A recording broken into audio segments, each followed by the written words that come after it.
Il y a longtemps, bien longtemps, avant le commencement du monde, il y avait un roi. Le roi de gloire.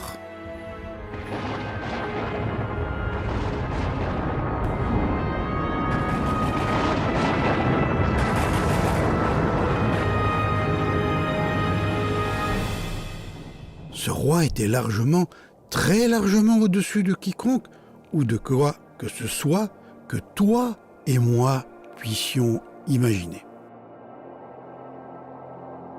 Dans l'infinité de l'éternité, il était l'unique roi, et son royaume, l'unique royaume, un royaume de sagesse, de joie, de paix et d'amour parfait.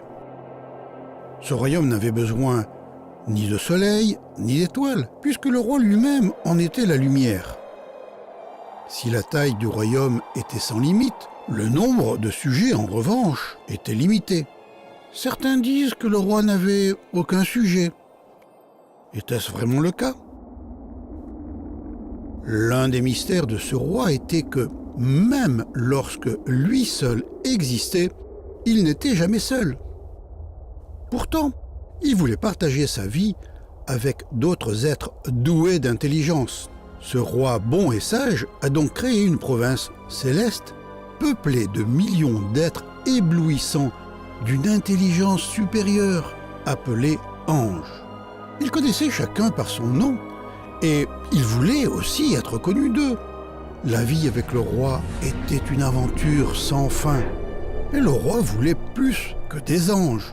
Aussi a-t-il créé un monde délimité par le temps, l'espace et la matière, un univers époustouflant avec une planète scintillante qui deviendrait le domicile d'une communauté de créatures fabuleuses appelées humains. Contrairement aux anges, la famille humaine a commencé avec 2 êtres seulement, un homme et une femme. De même que pour les anges, le roi voulait partager sa vie avec eux. Et puis, il s'est passé quelque chose d'épouvantable. La rébellion a éclaté dans le royaume, premièrement au ciel, puis sur la terre. Un ange rebelle s'est saisi du royaume terrestre en capturant les humains. Mais la révolte n'a nullement pris le roi au dépourvu. Tout au fond de son cœur se trouvait un plan de secours si mystérieux, si extraordinaire, si grandiose, que cela lui prendrait des milliers d'années pour l'accomplir. À quoi d'autre pourrions-nous nous attendre de la part du roi de l'éternité? Il existe au-delà du temps.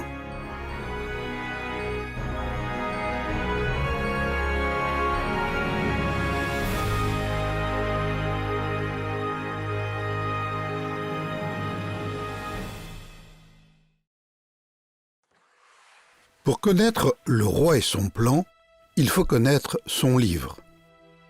Sur une durée de plus de 15 siècles, le roi a choisi quelques 40 personnes pour apporter son histoire et son message. On les appelle prophètes. Le roi leur a transmis ces paroles qu'ils ont écrites sur des parchemins pour qu'elles soient copiées, distribuées et conservées à l'usage des générations futures. Bien que la plupart des prophètes ne se connaissaient pas, leurs écrits forment une seule histoire et un même message.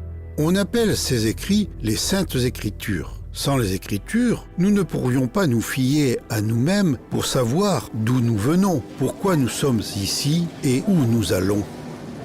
Pour trouver des réponses à ces questions, il nous faut connaître le livre du roi. Il y a environ 3500 ans, le roi a inspiré un prophète du nom de Moïse à écrire « L'homme ne vivra pas de pain seulement, mais de toute parole que Dieu prononce. » Aujourd'hui, les paroles du roi sont réunies dans un seul livre, la Sainte Bible. Sainte signifie pure, distincte de tout le reste. Bible signifie livre ou ensemble des livres.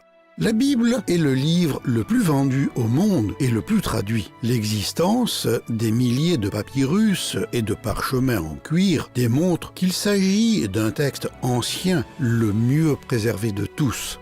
Les Écritures se subdivisent en deux parties principales. La première, c'est l'Ancien Testament, dans lequel le roi prédit son plan. La deuxième partie, c'est le Nouveau Testament, dans lequel le roi accomplit son plan. Testament veut dire alliance, contrat ou accord. L'Ancien Testament prédit ce que Dieu envisageait de faire. Le Nouveau Testament rapporte l'accomplissement de son plan.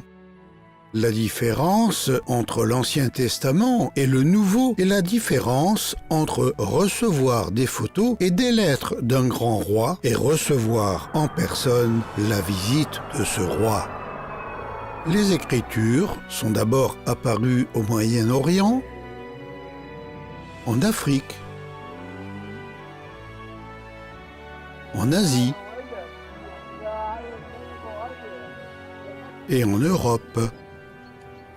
Plus tard, aux Amériques et au-delà. Les prophètes sont venus du Moyen-Orient, mais l'histoire et le message qu'ils ont écrits sont valables pour toutes les nations, pour chaque famille, pour chaque personne, pour toi.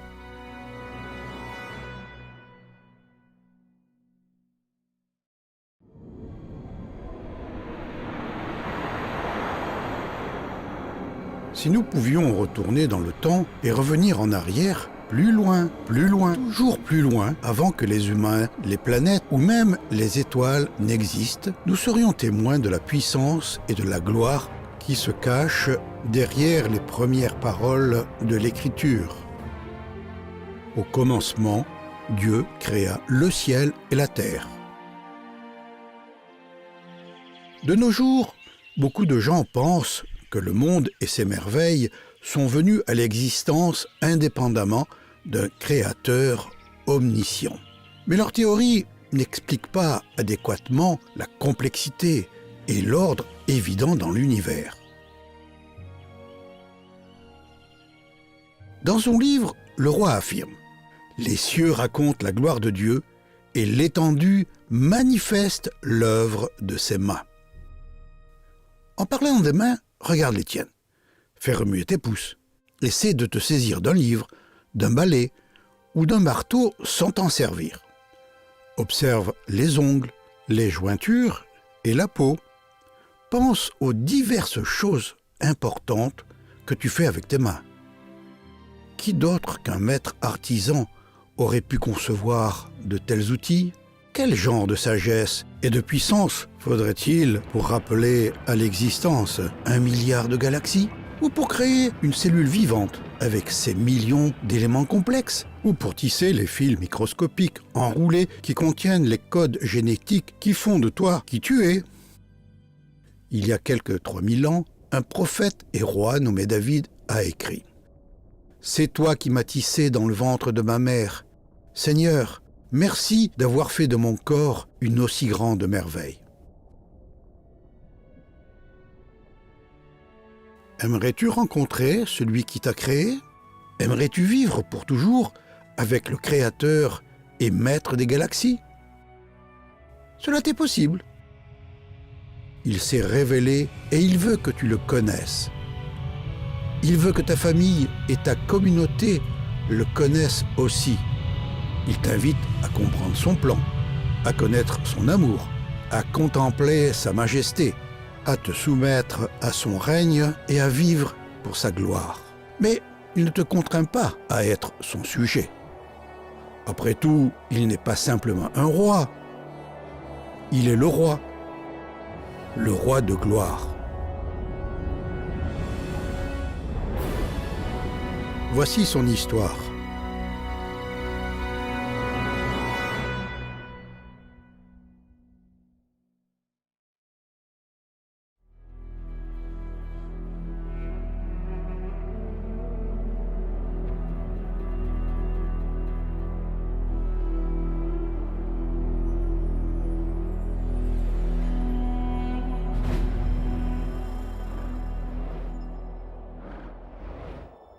Le livre de Dieu débute d'une manière digne d'un roi.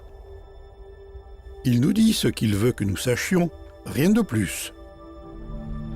Au commencement, Dieu créa le ciel et la terre.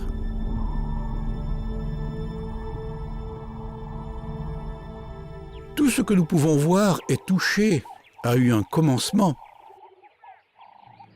Mais le Créateur et propriétaire de l'univers n'a ni commencement ni fin. Il est l'Esprit invisible et éternel qui peut être partout en même temps. Il voit et sait toutes choses. Connais-tu son nom? Dieu a plusieurs noms, mais son nom le plus célèbre est l'Éternel. Dans la langue originale du livre de Dieu, son nom est Yahvé, qui signifie « celui qui est » ou simplement « je suis ». Le roi continue son récit de la création avec la description de la terre telle qu'elle était au commencement. La terre était informe et vide. Il y avait des ténèbres à la surface de l'abîme et l'Esprit de Dieu se mouvait au-dessus des eaux. Le moment était venu pour préparer la planète pour les êtres humains. Alors Dieu dit que la lumière paraisse, et la lumière parut. Dieu constata que la lumière était une bonne chose, et il sépara la lumière de l'obscurité. Dieu nomma la lumière jour et l'obscurité nuit. Le soir vint, puis le matin. Ce fut la première journée.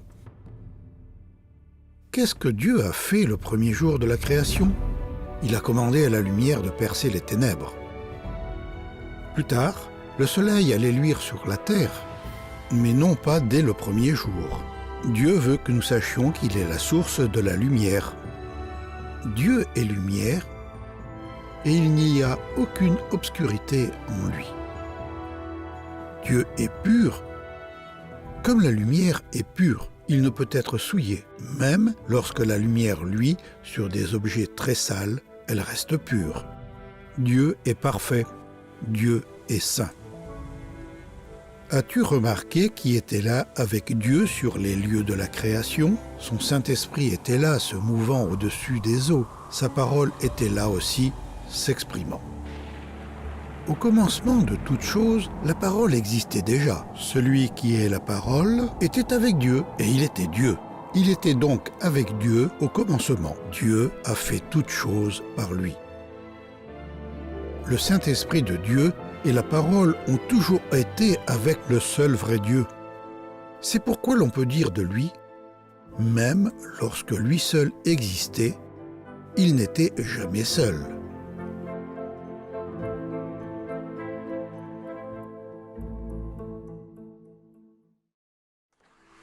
En 6 jours d'affilée, le roi a créé un monde merveilleux, magnifique. Dieu n'a eu qu'à parler, et des merveilles parfaitement conçues sont apparues. Le premier jour, Dieu dit que la lumière soit, et la lumière fut. Le deuxième jour, Dieu a fait l'atmosphère de la terre avec le ciel bleu que nous voyons et l'air invisible que nous respirons.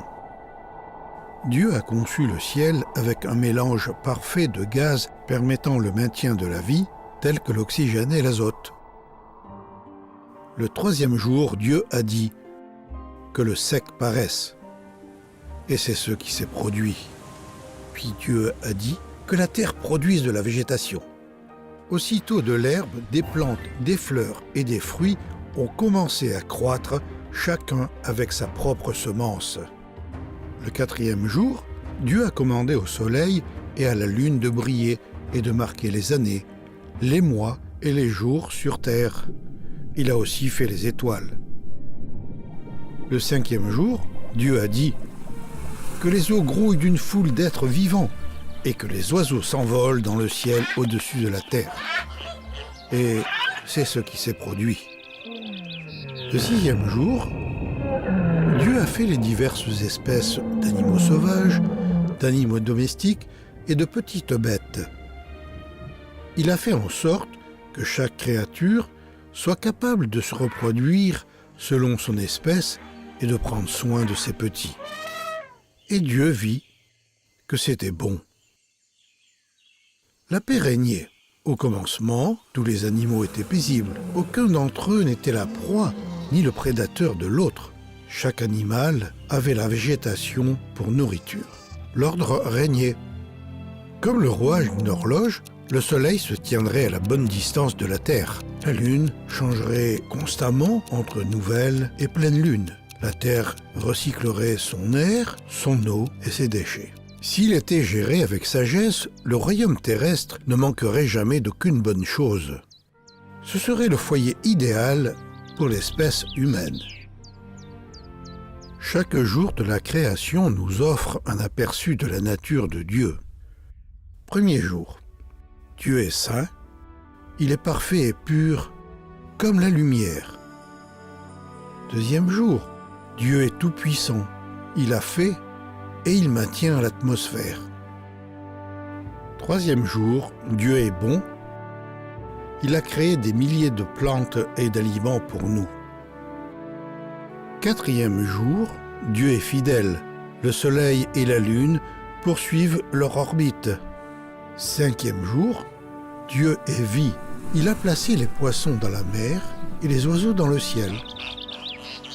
Sixième jour, Dieu est amour.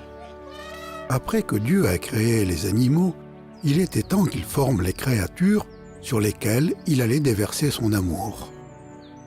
Il était temps qu'il crée des êtres tout particuliers qui pourraient refléter sa sainteté, sa puissance, sa bonté, sa fidélité, sa vie et son amour.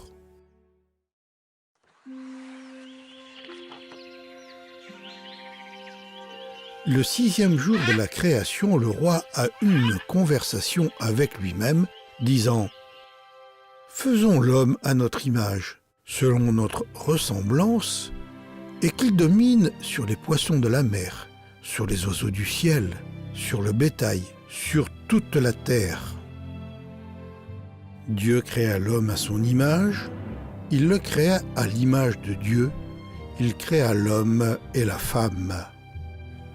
Lorsque l'Écriture affirme que Dieu a créé l'être humain à son image, cela ne veut pas dire que Dieu est exactement comme nous. Cela signifie que nous devons refléter sa nature et sa personnalité. De même que les pièces de monnaie utilisées dans l'Empire romain étaient autrefois marquées de l'image de l'empereur, ainsi l'humanité a été estampée de l'image de Dieu. Le premier homme et la première femme ont été créés avec la capacité de penser, d'aimer et de parler comme leur créateur afin qu'ils puissent jouir d'une relation intime avec lui. En créant les humains à sa propre image, Dieu leur a confié la domination de la terre. Les êtres humains devaient prendre soin de la terre pour découvrir et régner sur elle. Ils devaient découvrir les secrets de la terre et utiliser les ressources avec sagesse. Ce sont ces aptitudes qui distinguaient l'homme des animaux. Aux animaux, Dieu a donné 2 dimensions, un corps et une âme.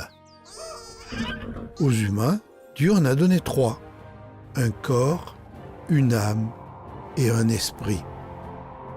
Le Seigneur Dieu prit de la poussière du sol et en façonna un être humain, puis il lui insuffla dans les narines le souffle de vie et cet être humain devint vivant. Le corps n'était que le domicile ou la tente dans laquelle Dieu a insufflé l'âme et l'esprit de l'homme. L'âme était les émotions, la volonté et l'intellect personnel de l'homme, ce qui permettait à l'homme de ressentir, de faire des choix et de penser. L'esprit permettait à l'homme d'être en communion avec Dieu, tandis que le corps équipait l'homme pour interagir avec le monde visible. L'esprit équipait l'homme pour interagir avec le Dieu invisible. Le Seigneur voulait que les humains le connaissent. Les êtres humains seraient le trésor le plus précieux de Dieu. Puisque Dieu les avait créés, il n'était pas seulement leur créateur, mais aussi leur propriétaire. Le Seigneur Dieu a nommé le premier homme Adam, ce qui signifie de la terre ou simplement homme. Plus tard, Dieu allait former la première femme, mais avant cela, il devait faire quelques préparatifs. Adam avait besoin d'un domicile et d'un travail.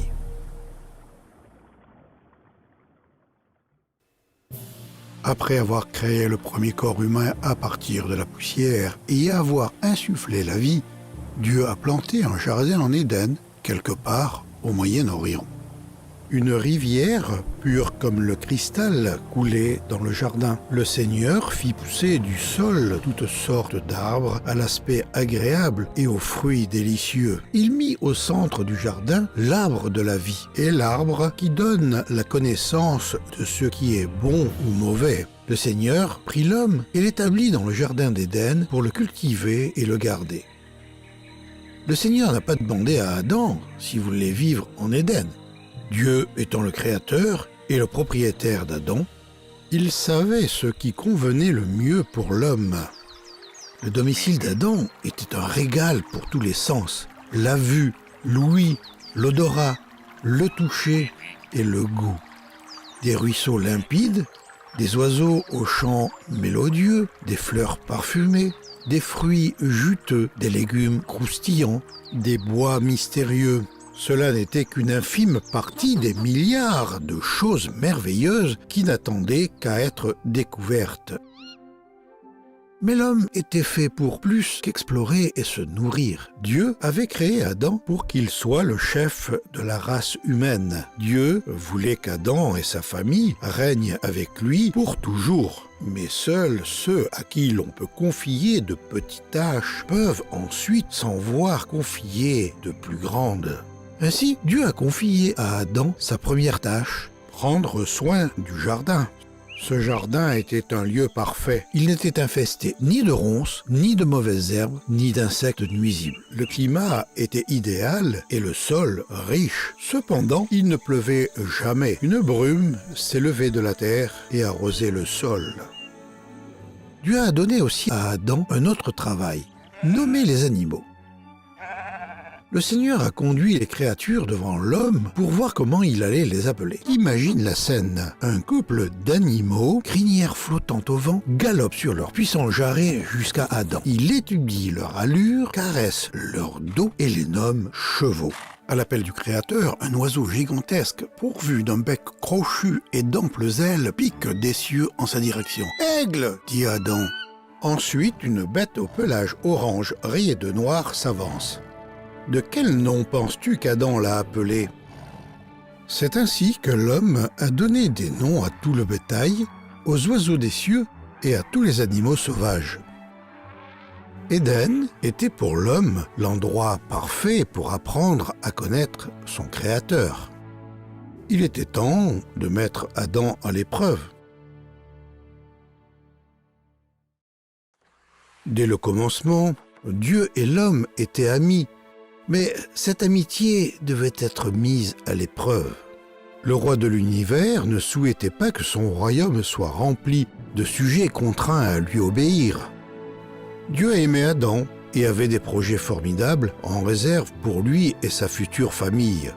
Du fait que Dieu voulait la compagnie d'individus et non de simples marionnettes, il a donné à Adam une règle à observer. Tu pourras manger de tous les arbres du jardin, mais tu ne mangeras pas de l'arbre de la connaissance du bien et du mal, car le jour où tu en mangeras, tu mourras certainement. Ce n'était pas une règle difficile à observer. Adam pouvait manger de tous les fruits du jardin à l'exception d'un seul. En obéissant à cette simple règle, Adam pouvait montrer qu'il faisait confiance à son Créateur pour savoir ce qui était mieux pour lui. Selon Dieu, quelle serait la conséquence si Adam désobéissait à cette règle ? Est-ce que Dieu a dit à Adam que s'il mangeait du fruit défendu, il lui faudrait commencer à accomplir des rites religieux et à s'efforcer de faire assez de bonnes œuvres pour contrebalancer les mauvaises ? Est-ce que c'est cela que Dieu avait dit ? Non, absolument pas. Dieu avait dit à Adam, « Le jour où tu en mangeras, tu mourras certainement. » La désobéissance à la loi de Dieu est appelée péché. Si Adam brisait la loi de Dieu, la punition serait la mort. Dans son livre, le roi appelle cela la loi du péché et de la mort. La loi du roi affirme que le péché doit être puni par la mort. La mort signifie séparation.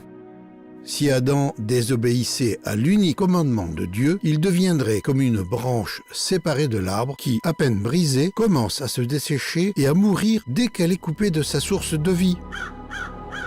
Si Adam décidait de faire ce qu'il voulait au lieu de faire ce que le roi de l'univers lui disait de faire, ce serait un acte de rébellion. Ce serait péché. Le péché mettrait fin à l'amitié entre l'homme et Dieu. Le péché conduirait le corps de l'homme à vieillir et à mourir. Le péché séparerait l'esprit, l'âme et le corps de l'homme d'avec Dieu pour toujours. Le péché est mortel.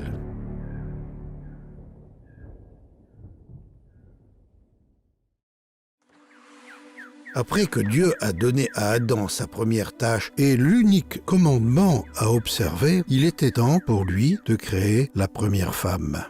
L'Éternel Dieu dit : « Il n'est pas bon que l'homme soit seul.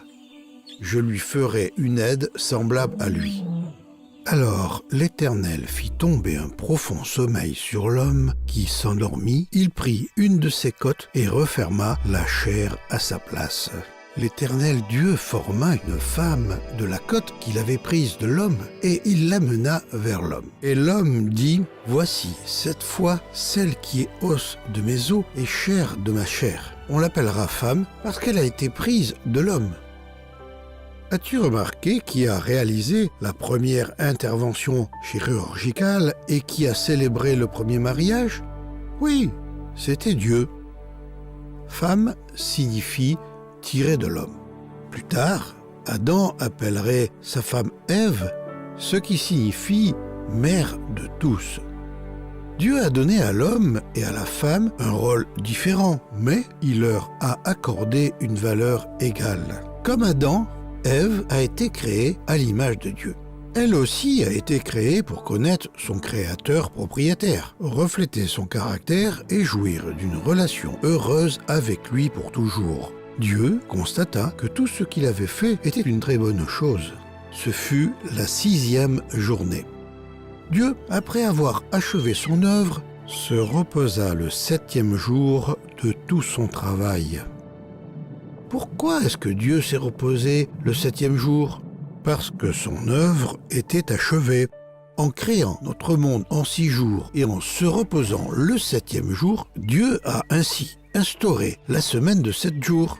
Un cycle de travail et de repos toujours pratiqué aujourd'hui. L'Éternel Dieu se souciait du bien-être d'Adam et d'Ève à la manière d'un père sage et aimant.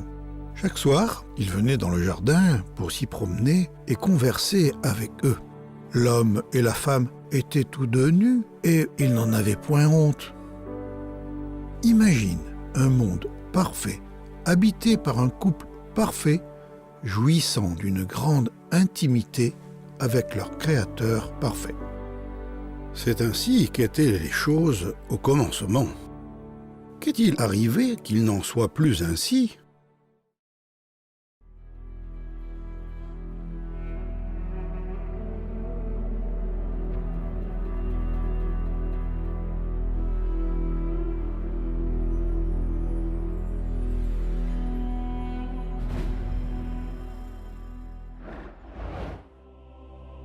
Avant de découvrir pourquoi les choses ont mal tourné sur Terre, il nous faut savoir certaines choses au sujet du ciel.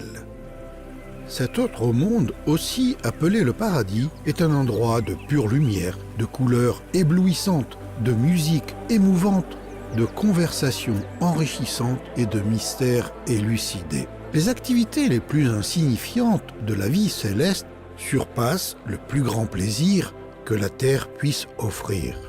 Le ciel est une autre dimension. Le ciel est la demeure du roi. L'attrait le plus fascinant de ce lieu, c'est le roi lui-même. Chaque recoin de la ville céleste est conçu pour refléter sa majesté. La ville était d'or pur, semblable à du verre pur. La description la plus détaillée du ciel se trouve dans le dernier livre des Écritures, l'Apocalypse. Dieu a donné au prophète Jean un aperçu du ciel et lui a dit de mettre par écrit ce qu'il a vu. Et là, dans le ciel, se trouvait un trône. Sur ce trône, quelqu'un siégeait. Le trône était entouré d'un arc-en-ciel qui brillait comme une pierre d'émeraude. Du trône partaient des éclairs, des bruits de voix et des coups de tonnerre. Devant le trône, il y avait comme une mer de verre aussi claire que du cristal. Je regardais encore et j'entendais la voix de multitudes d'anges. Il y en avait des milliers, des dizaines de milliers. Ils se tenaient autour du trône. Ils ne cessent pas de chanter jour et nuit. Saint, Saint, Saint est le Seigneur Dieu Tout-Puissant qui était, qui est et qui vient. Ange signifie messager ou serviteur. Les anges sont des êtres spirituels. Comme leur créateur, les anges sont invisibles à l'homme, sauf lorsqu'ils doivent apparaître à l'œil humain pour les besoins d'une mission. Le roi du ciel a créé les anges avant de créer les humains. Dans son livre, il nous dit que les anges poussaient des cris de joie en le regardant créer le monde. Dieu a donné à ses anges la capacité de le connaître, de lui obéir, de le louer et de le servir à jamais. Les anges n'étaient pas les esclaves de Dieu. Comme c'est le cas pour les humains, Dieu ne les a pas forcés à se soumettre à lui. Il voulait qu'ils le servent avec joie et de leur plein gré. Les Écritures nous parlent d'un ange d'un rang très élevé à qui Dieu avait donné une grande intelligence, une grande beauté et un grand pouvoir. Si tu connais l'histoire de cet ange, alors tu sais d'où vient le mal. Lucifer était l'un des chefs parmi les anges. Son nom signifie « porteur de lumière ». Les Écritures du prophète disent, en parlant de Lucifer, « Tu as été un modèle de perfection, avec ta grande sagesse et ton incomparable beauté. » Puis, Lucifer s'est mis à se regarder lui-même au lieu de regarder à son grand roi créateur. Pour la première fois de toutes, un être créé est devenu fier de lui-même, aveuglé par sa propre beauté et son intelligence, et oubliant qu'il avait créé. Lucifer a dit dans son cœur, « J'élèverai mon trône au-dessus des étoiles de Dieu. Je monterai sur le sommet des nues. Je serai semblable au Très-Haut. » Lucifer voulait être le roi. Il voulait que sa volonté soit faite au lieu de celle de Dieu. Le péché était entré dans l'univers.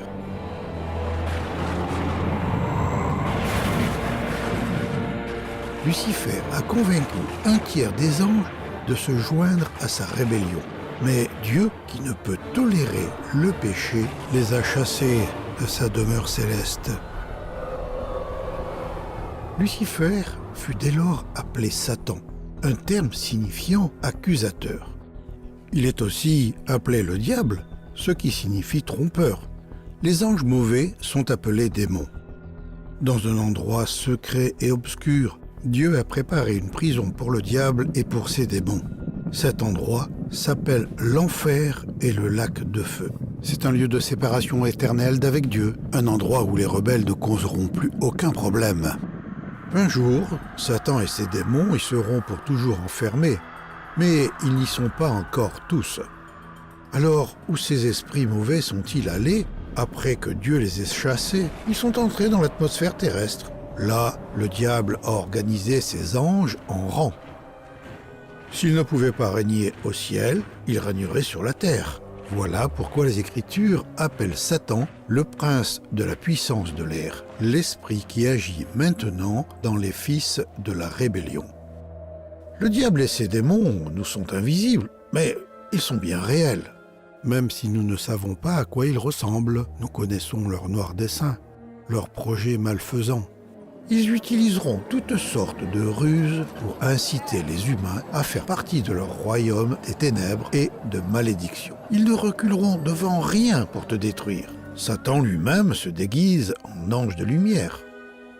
Car votre ennemi, le diable, rôde comme un lion rugissant, cherchant quelqu'un à dévorer.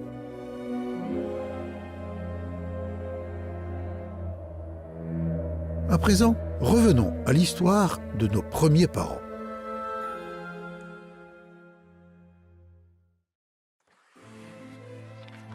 La vie d'Adam et Ève était remplie d'aventures, et ils avaient une raison d'être. Chaque jour apportait son lot d'émerveillement lorsqu'ils exploraient leur vaste jardin, prenaient soin des créatures et de ses plantes, et goûtaient à ses produits. Chaque soir était encore plus merveilleux que le précédent, car leur créateur propriétaire les honorait d'une visite personnelle. Comme ils aimaient se promener et converser avec lui, l'homme et la femme étaient heureux dans leur demeure. Mais Satan n'était pas heureux. Il haïssait Dieu et il haïssait ces deux créatures qui reflétaient l'image de Dieu.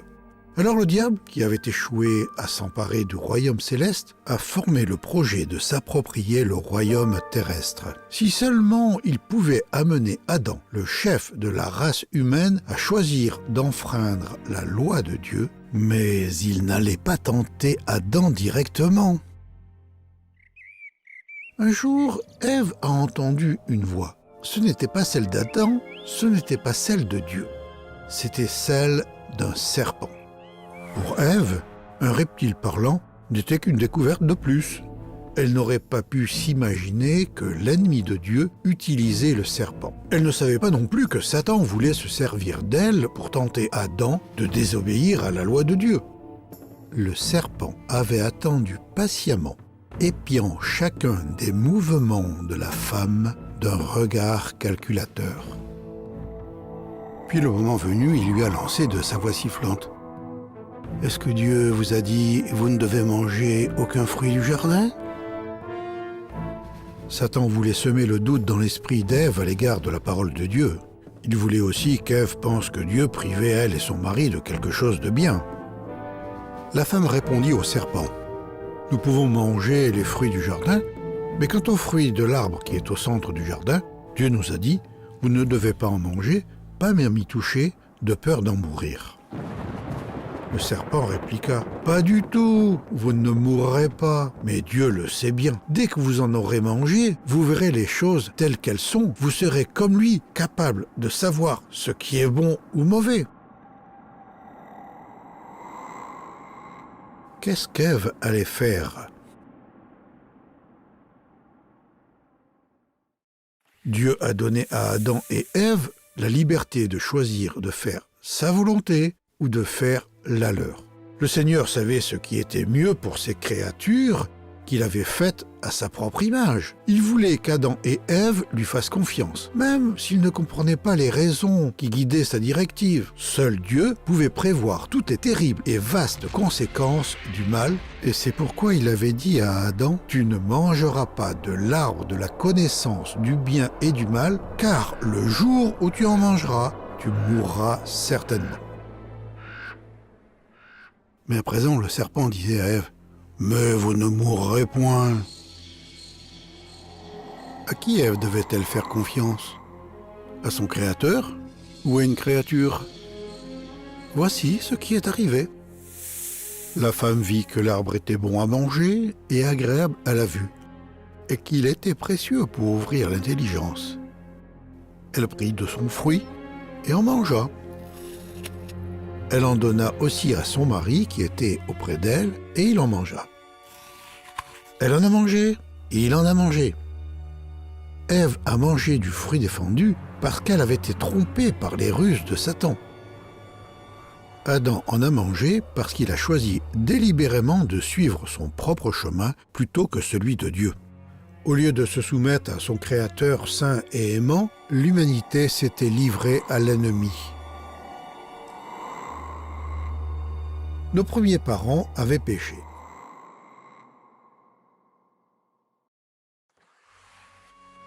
Adam était désigné chef de la race humaine.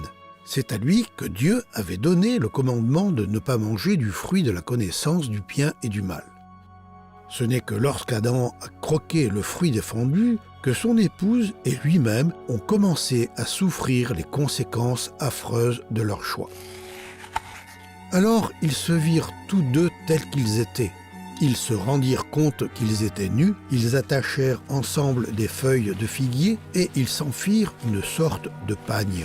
Une honte cuisante et un sentiment de culpabilité déchirante emplit leur âme. Ils se sentaient impurs, au-dedans comme dehors. Le péché a produit la honte. Avant qu'Adam et Ève ne désobéissent à la loi de Dieu, ils étaient centrés sur lui et ne ressentaient aucune honte. Ils se sentaient honorés d'être avec leur Créateur, de refléter son image et d'être ses amis. Mais une fois qu'ils ont mangé du fruit de la connaissance du bien et du mal, ils sont devenus centrés sur eux-mêmes et ils avaient honte. La honte avait remplacé l'honneur. Adam et Ève ont essayé de couvrir leur honte avec des feuilles de figuier, mais aucun effort personnel ne pouvait résoudre leurs problèmes. Ils étaient incapables de se débarrasser du péché qui avait envahi leur âme. Ils étaient incapables de restaurer l'honneur qu'ils avaient perdu. C'était alors l'après-midi. Bientôt le Créateur, aimant et saint, allait venir pour sa visite du soir. À la pensée de le voir, l'homme et la femme étaient saisis de frissons de terreur. Qu'est-ce que leur Créateur allait leur dire ? Qu'est-ce qu'ils allaient dire à leur Créateur ?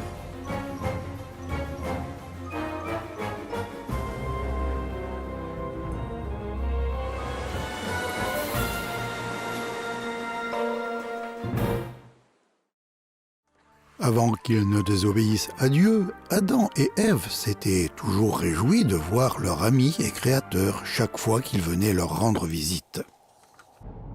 À présent, ils avaient peur.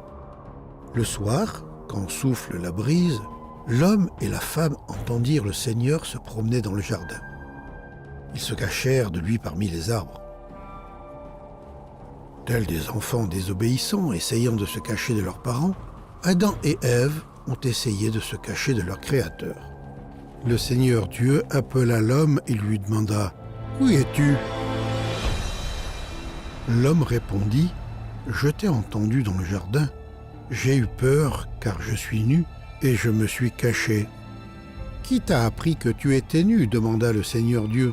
« Aurais-tu goûté aux fruits que je t'avais défendu de manger ?»« C'est la femme que tu m'as donnée pour compagne.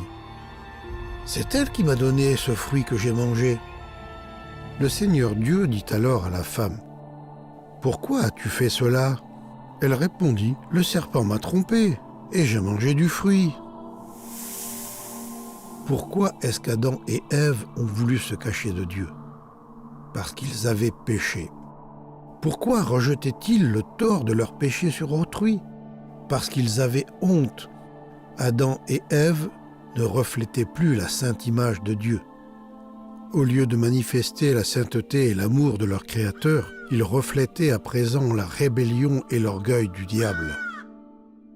Les premiers êtres humains étaient devenus comme une branche coupée d'un arbre.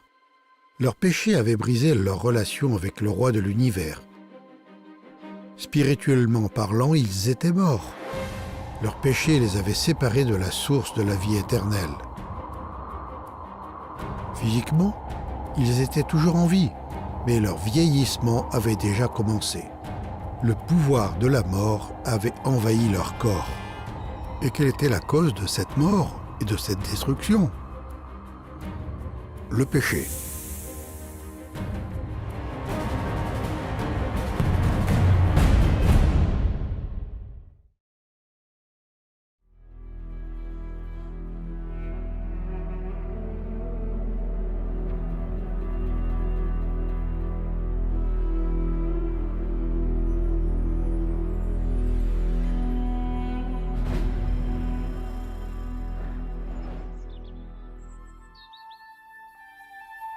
Au commencement de l'histoire humaine, Dieu et l'homme étaient ensemble.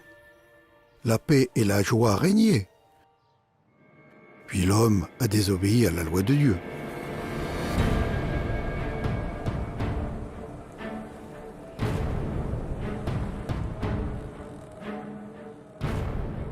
Le jour même où Adam et Ève ont péché, Dieu a prononcé quelques-unes des lourdes conséquences de leur péché. Il a dit à la femme, « Tu souffriras pour mettre au monde tes enfants. Tu te sentiras attiré par ton mari, mais il dominera sur toi. Avant que le péché n'entre en scène, Ève jouissait de l'amour désintéressé de son mari et du soin qu'il lui prodiguait. Mais à présent, leur nature, contaminée par le péché, allait gâter les joies du mariage. Ensuite, Dieu dit à l'homme : « Par ta faute, le sol est maintenant maudit. Tu auras beaucoup de peine à en tirer la nourriture pendant toute ta vie. Il produira pour toi des épines et chardons. Tu gagneras ton pain à la sueur de ton front, jusqu'à ce que tu retournes à la terre d'où tu as été tiré. Car tu es fait de poussière, et tu retourneras à la poussière. » À cause de leur péché, Adam et Ève avaient perdu la domination sur la terre. À présent, leur monde allait inclure des ronces, des douleurs, des tristesses, des maladies et la mort. Certains ont tant l'habitude de telles souffrances qu'ils les acceptent comme faisant partie du cours normal de la vie. Mais était-ce l'intention originale de Dieu qu'un rosier parfumé soit recouvert d'épines menaçantes, ou que le miracle de la naissance s'accompagne de souffrances intenses, ou que des créatures à l'image de Dieu soient destinées à vieillir et à mourir? Non, bien sûr. Dieu n'avait pas conçu la création pour qu'elle soit en guerre contre elle-même. C'est parce que l'homme a péché que la terre a été soumise à la malédiction de Dieu. L'humanité avait péché, et l'humanité devait mourir. La loi du péché et de la mort l'exigeait. La mort, c'est la séparation. Le péché produit 3 séparations effroyables. Premièrement, la mort spirituelle. L'esprit de l'homme est séparé de Dieu. Deuxièmement, la mort physique. L'esprit de l'homme et son âme sont séparés de son corps et de ceux qu'il aime. Troisièmement, la mort éternelle. L'esprit, l'âme et le corps de l'homme sont séparés éternellement de Dieu dans les temps de feu. L'homme ne disposait d'aucun moyen pour se sauver de la malédiction du péché. Restait-il le moindre espoir ?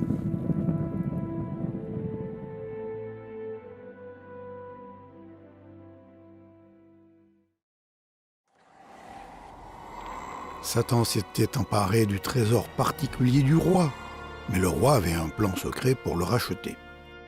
Puisque le coût de la rançon que le roi entendait payer était si astronomique, ni les humains, ni les démons ne comprendraient ce plan avant qu'il ne se réalise.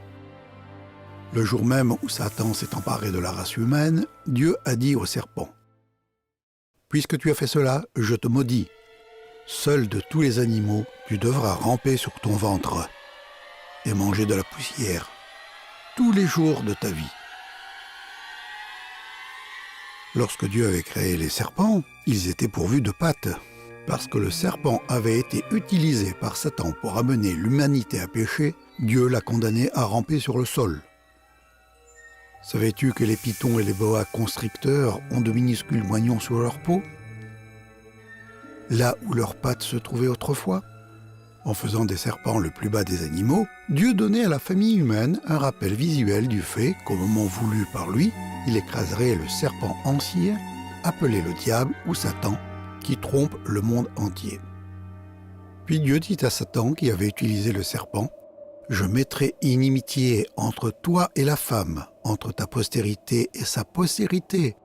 Celle-ci t'écrasera la tête et tu lui blesseras le talon. » Telle fut la première d'un grand nombre de prophéties par laquelle Dieu allait petit à petit dévoiler son plan secret pour secourir les humains de Satan, du péché et de la mort. Mais pour cacher ce plan à Satan et à ses serviteurs, le roi avait livré cette prophétie en langage codé.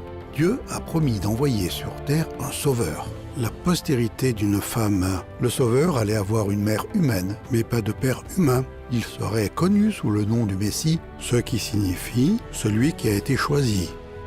Satan allait blesser le Messie au talon, mais le Messie écraserait la tête de Satan. Qu'est-ce que cela signifierait ? Plus tard, le roi allait l'expliquer en termes clairs, mais pour l'instant, Dieu avait donné à Adam et Ève une lueur d'espoir.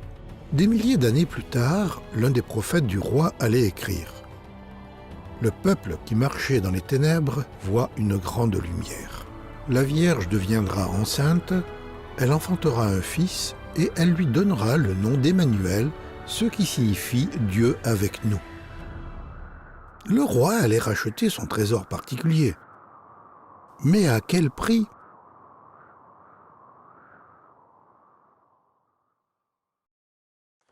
Te rappelles-tu ce qu'ont fait Adam et Ève après avoir mangé du fruit défendu ?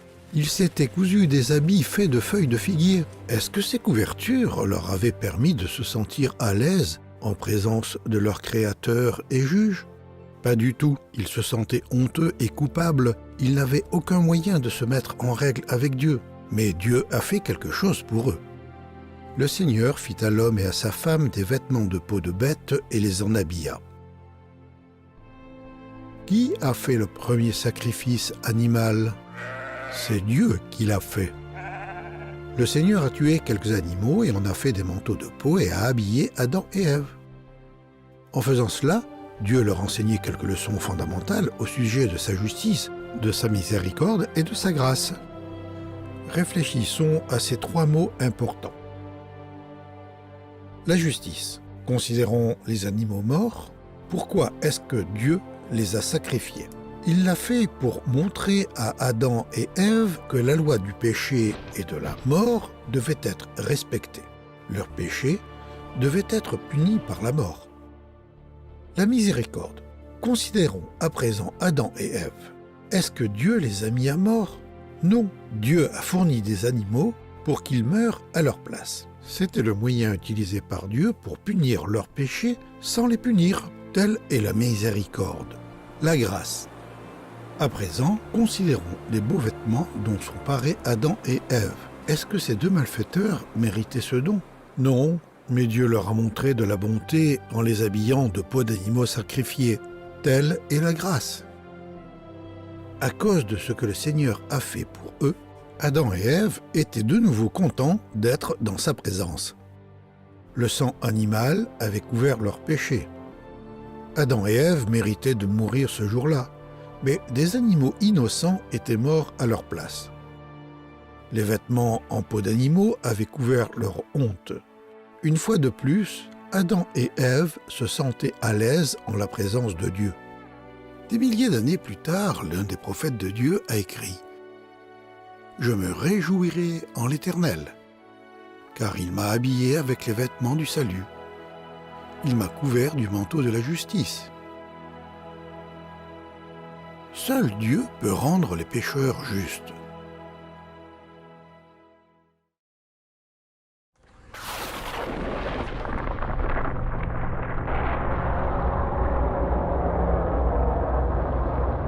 Lorsque Dieu a chassé les anges rebelles du ciel, leur condamnation a été scellée.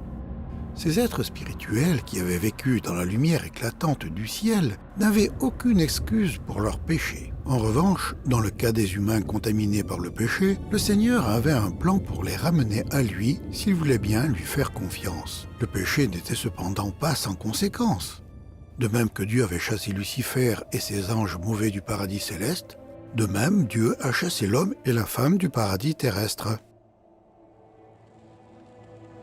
Puis après l'en avoir expulsé, le Seigneur plaça des chérubins en sentinelle devant le jardin d'Éden.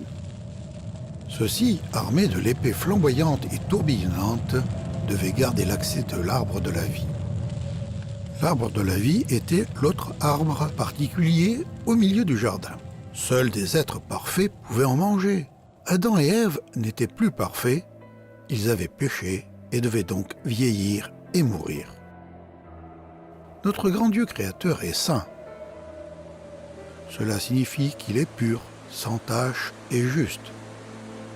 Du fait de sa nature sainte et de ses saintes lois, Dieu doit punir le péché de la mort, la séparation de la source de vie.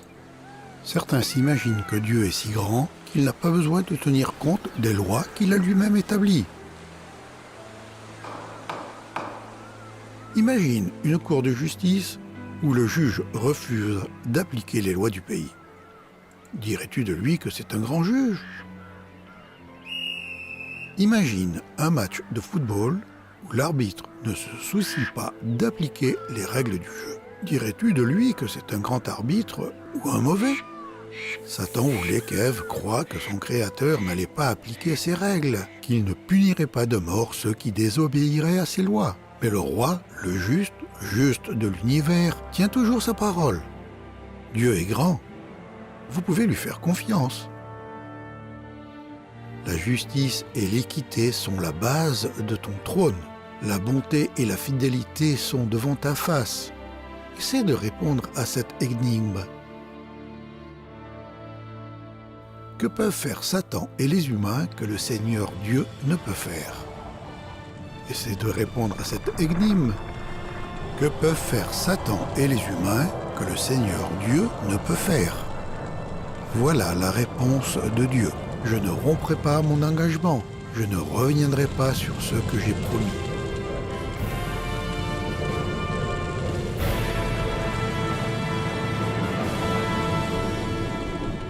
Le roi de l'univers ne peut pas revenir sur sa parole.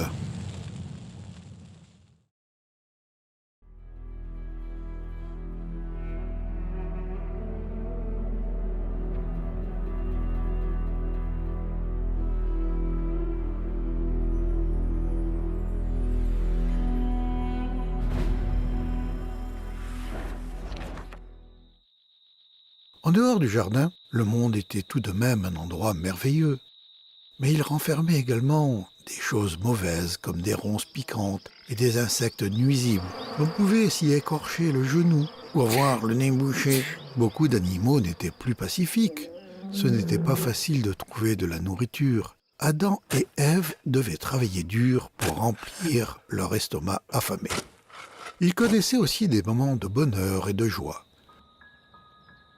De son union avec Adam, son mari, Ève devint enceinte. Elle mit au monde Caïn et dit alors « J'ai fait un homme grâce au Seigneur ». Ève donna au premier bébé venu au monde le nom de Caïn, ce qui signifie « possession ». Quel précieux trésor de la part de Dieu. Peut-être avait-elle pensé que son fils serait le sauveur promis, mais elle a vite découvert que son charmant petit garçon était têtu et égocentrique, tout comme ses parents. Plus tard, quand leur deuxième fils est né, Ève lui donna le nom d'Abel, ce qui veut dire vanité ou néant. Clairement, Adam et Ève étaient incapables d'engendrer la postérité de la femme qui, exempt de péché, sauverait les humains de leurs péchés. Au lieu de refléter l'image sainte de Dieu, les enfants d'Adam et Ève reflétaient une nature comme la leur, tendant vers le mal. Adam engendra des fils et des filles selon son image. Regarde l'image. Remarques-tu Caïn qui a enlevé le melon des mains de son petit frère? Il se comporte comme ses parents autrefois, qui ont pris le fruit qui ne leur appartenait pas. Semblable à une maladie contagieuse, le péché d'Adam et Ève avait infecté leurs enfants. Par un seul homme, le péché est entré dans le monde, et par le péché, la mort. Et qu'ainsi la mort s'est étendue sur tous les hommes, parce que tous ont péché. Il y a un proverbe africain qui dit « Un rat ne met pas au monde des petits qui ne creusent pas ». Un proverbe arabe dit « Pour le fils d'un canard, de flotter vient naturellement ». Quand nos premiers parents ont péché, ils sont devenus comme une branche coupée d'un arbre. De même que chaque tige et feuille sur la branche coupée sont touchés par cette rupture, de même, chaque membre de la famille d'Adam est affecté par le péché d'Adam. Longtemps après qu'Adam mourut, le roi prophète David a écrit « Oui, depuis ma naissance, je suis coupable. Quand ma mère m'a conçu, j'étais déjà marqué par le péché. Cela ne nous plaît peut-être pas de l'entendre, mais nous savons que c'est vrai. »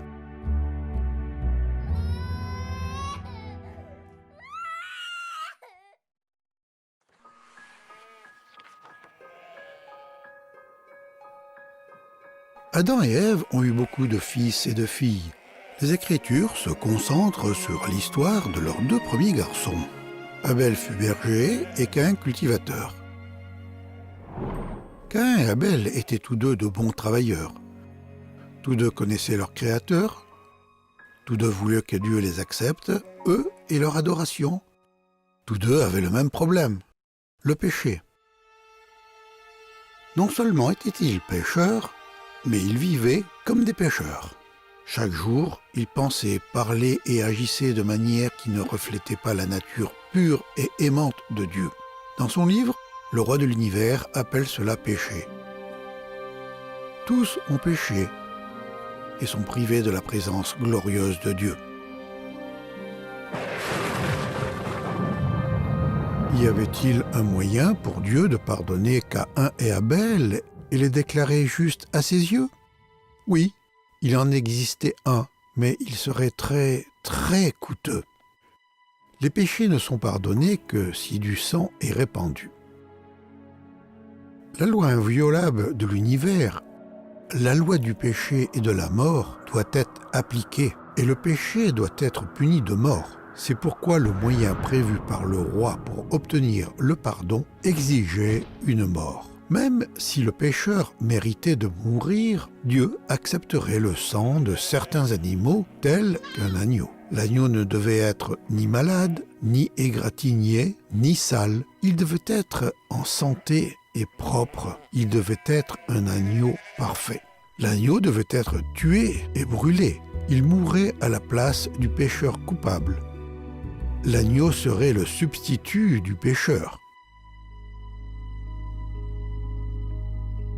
Un jour, les deux frères ont apporté des offrandes à Dieu, mais seul l'un des deux a apporté une offrande acceptable.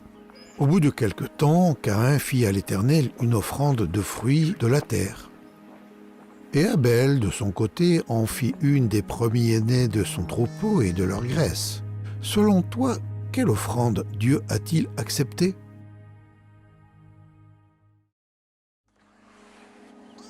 Regarde les frères. Regarde ce qu'ils sont sur le point d'offrir à Dieu. Regarde les autels. Un autel était un support surélevé, habituellement fait de pierre ou de terre. C'était un lieu de mise à mort. L'autel maintenait l'offrande entre le ciel et la terre, entre Dieu et l'homme. Tout ce qui était offert sur l'autel devait être consumé par le feu. Dieu maintient toujours la justice, mais veut montrer sa miséricorde. Comment pouvait-il faire les deux à la fois? Comment pouvait-il punir sans punir le pécheur? Longtemps après l'époque de Caïn et d'Abel, Dieu dit au prophète Moïse: « En effet, la vie d'un être est dans le sang. Je vous l'ai donné sur l'autel, afin qu'il serve d'expiation pour vos âmes, car c'est par la vie que le sang fait expiation. » Il posera sa main sur la tête de l'Holocauste, qui sera agréé de l'Éternel pour lui servir d'expiation. Que veut dire le mot expiation? C'est le prix de rançon exigé pour que les péchés soient couverts, purifiés et pardonnés. Du temps de l'Ancien Testament, Dieu avait dit aux humains qu'en paiement de leurs péchés, il accepterait le sang versé de certains animaux en bonne santé, des agneaux, des béliers, des chèvres, des taureaux et des colombes. Ce sang servirait d'expiation, une couverture pour le péché, mais seulement jusqu'au jour où Dieu fournirait un sacrifice parfait qui paierait le prix réel exigé par la loi du péché et de la mort. À présent, regarde Caïn et ce qu'il est sur le point d'offrir à Dieu. Quels fruits et légumes de choix! Combien il avait travaillé dur pour produire cette offrande! Mais elle ne pouvait couvrir ses péchés, parce qu'il n'y avait pas de sang, pas de mort.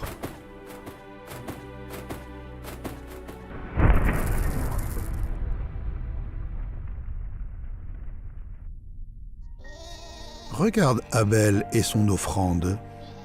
Quel triste spectacle! Le petit agneau est lié et sur le point de mourir. Vois-tu Abel qui pose sa main sur la tête de l'agneau? Parce qu'Abel croyait au plan de Dieu, Dieu a ôté tous ses péchés et les a mis sur l'agneau. Abel remercie le Seigneur d'accepter le sang de l'agneau comme couverture pour son péché alors qu'il méritait la mort. La loi de Dieu exigeait que tous les pécheurs soient punis de mort, mais Dieu, dans sa justice et sa miséricorde, accepterait la mort de l'agneau à leur place. Dieu appelle cela la loi de l'offrande pour le péché. La loi de l'offrande pour le péché libérait Abel de la loi du péché et de la mort. Mais qu'en est-il de Caïn?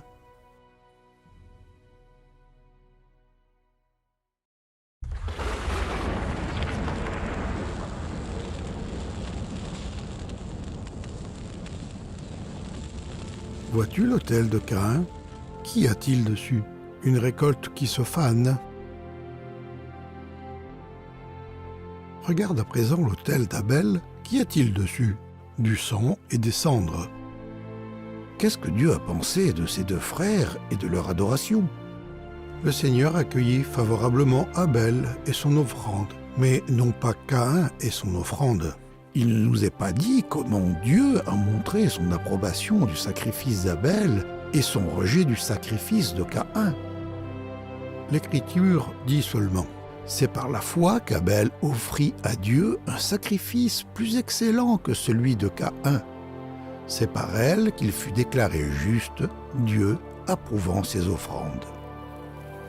Parce qu'il mettait sa confiance dans le Seigneur et dans son plan, Abel a été pardonné et déclaré juste. C'était le don de Dieu à Abel. Dieu avait placé les péchés d'Abel sur l'agneau. L'agneau était mort à la place d'Abel. Le sang de l'agneau avait été versé et son corps brûlé en cendres. La juste colère de Dieu contre le péché était tombée sur l'agneau et non sur Abel. Pourquoi Dieu était-il satisfait de l'agneau sacrifié d'Abel? Parce qu'il représentait le Sauveur à venir qui allait un jour payer en totalité la dette de péché du monde. Par sa foi dans le plan de Dieu, Abel était à présent dans une juste relation avec Dieu. Plus tard, quand Abel mourrait, au lieu d'être séparé de Dieu pour toujours, il allait être avec Dieu qui était à présent son ami. La loi de l'offrande pour le péché avait triomphé de la loi du péché et de la mort. Caïn s'était approché de Dieu par ses prières, mais il n'avait pas tenu compte de la loi de Dieu qui dit que le péché doit être puni de mort. Caïn était religieux, mais sa relation avec Dieu n'était pas bonne. La loi du péché et de la mort planait toujours au-dessus de lui comme un nuage sombre. S'il ne faisait pas confiance à Dieu et à son plan, il ne connaîtrait jamais Dieu comme ami. Il aurait à lui faire face comme son juge.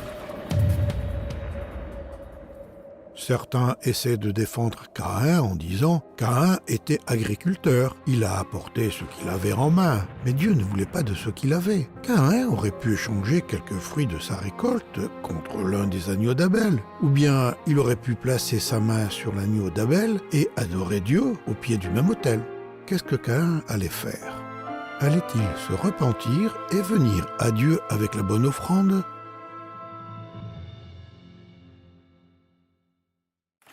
Le Seigneur avait refusé l'offrande de Caïn. Pourtant, Dieu l'aimait toujours et l'encouragea à se repentir. Que veut dire se repentir? Imagine que tu voudrais te rendre à une certaine ville. Après être monté à bord, tu t'aperçois que tu n'es pas dans le bon train. Que fais-tu? Tu reconnais ton erreur, tu descends de ce train et tu montes dans le bon. C'est ce que veut dire se repentir. Se repentir veut dire changer de pensée, se détourner de ce qui est faux et se soumettre à ce qui est vrai. Se repentir devant Dieu ne signifie pas que je dois me punir moi-même pour mes péchés. Cela signifie que je dois voir le péché comme Dieu le voit. Dieu voulait que Caïn se repente, qu'il cesse de se confier en sa propre voie et qu'il mette sa confiance dans le plan de Dieu et qu'il le suive. Caïn fut très irrité et son visage fut abattu. Et l'Éternel dit à Caïn: « Pourquoi es-tu irrité et pourquoi ton visage est-il abattu? Certainement, si tu agis bien, tu relèveras ton visage. Et si tu agis mal, le péché se couche à la porte, et ses désirs se portent vers toi. Mais toi, domine sur lui. » Caïn était trop fier pour se repentir. Son frère lui avait fait honte. Il allait se débarrasser de cette honte et retrouver son honneur à sa manière. Cependant, Caïn adressa la parole à son frère Abel. Mais comme ils étaient dans les champs, Caïn se jeta sur son frère Abel et le tua.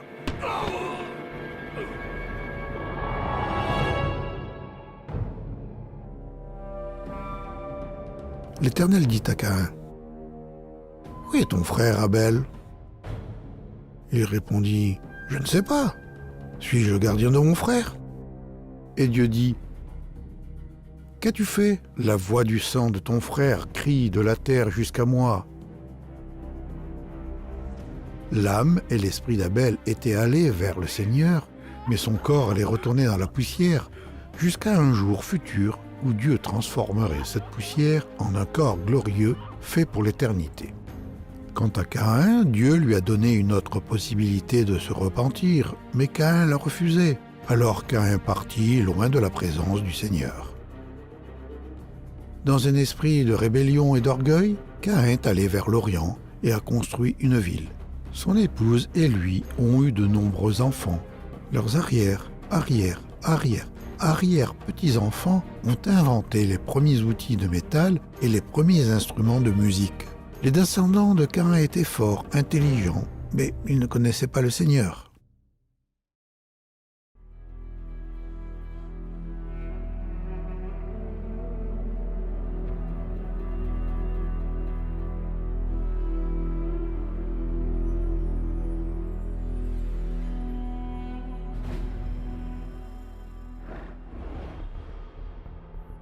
Dix longues générations après le premier péché d'Adam, Dieu a fait ce triste compte-rendu de la famille humaine. Les hommes étaient de plus en plus malfaisants dans le monde et les penchants de leur cœur les portaient de façon constante et radicale vers le mal. Mais une famille sur terre faisait encore confiance à Dieu. Noé trouva grâce aux yeux de l'Éternel. Alors Dieu dit à Noé, « La fin de toute chair est arrêtée devant moi, car ils ont rempli la terre de violence. Voici, je vais les détruire avec la terre. Fais-toi une arche de bois de gopher. Tu disposeras cette arche en cellules et tu l'enduiras de poids en dedans et en dehors. Voici comment tu la feras. » Cette vaste embarcation à 3 niveaux, d'une fois et demie la taille d'un terrain de football, serait assez grande pour loger une paire de chaque espèce animale et 7 paires d'animaux convenant pour les offrandes pour le péché. L'arche avait un système de ventilation et une grande porte.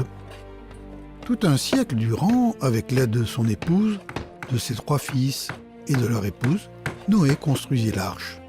Tandis qu'il travaillait, Noé avertissait le monde du jugement à venir, mais on ne faisait que se moquer de lui. Enfin, l'arche était prête. La famille de Noé y avait entassé des réserves. Dieu a amené les animaux, les reptiles, les insectes et les oiseaux.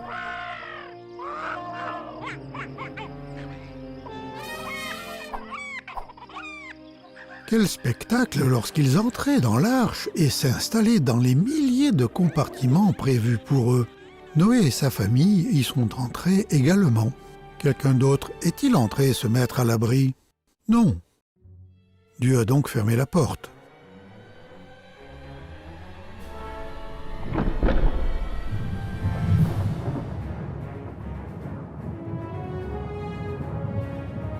Des nuages menaçants ont enveloppé le globe, des éclairs ont illuminé le ciel et le tonnerre a grondé. Les eaux souterraines jaillirent impétueusement de toutes les sources et les vannes du ciel s'ouvrirent en grand.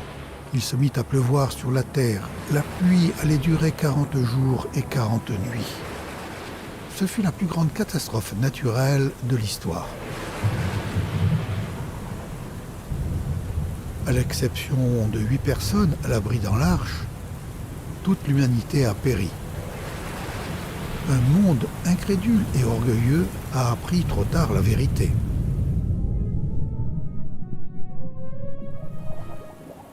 Les données géologiques et les fossiles confirment le récit biblique. Du Sahara à l'Himalaya, des fossiles marins peuvent être déterrés dans l'étendue des plus grands déserts et sur les plus hautes montagnes.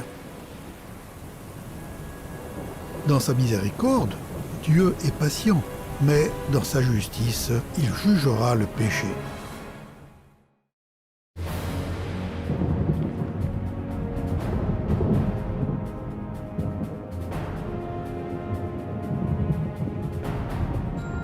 Qu'est-il donc arrivé à Noé, à sa famille ainsi qu'aux animaux logés dans l'arche? Ils ont été sauvés du jugement de Dieu. Puis Dieu pensa à Noé et à tous les animaux, sauvages et domestiques, qui se trouvaient avec lui dans l'arche. Il fit souffler un vent sur la terre et le niveau de l'eau commença de baisser. L'immense arche s'est finalement posée sur le mont Ararat, une gigantesque montagne à 2 pics en Turquie orientale. À 3 reprises, Noé a envoyé une colombe pour voir si elle pouvait trouver de la terre ferme. La première fois, la colombe est tout simplement revenue. La deuxième fois, la colombe avait une feuille d'olivier dans son bec. La troisième fois, la colombe n'est pas revenue. Elle avait trouvé une demeure. Noé a su qu'il était temps de sortir de l'arche. Une année entière s'était écoulée depuis le début du déluge. Sais-tu quelle est la première chose que Noé a faite après que sa famille et les animaux sont sortis de l'arche? Noé bâtit un autel qu'il consacra au Seigneur. Parmi les grands animaux et les oiseaux, il prit une bête de chaque espèce, considérée comme pure, et les offrit au Seigneur sur l'autel en sacrifice, entièrement consumé par le feu.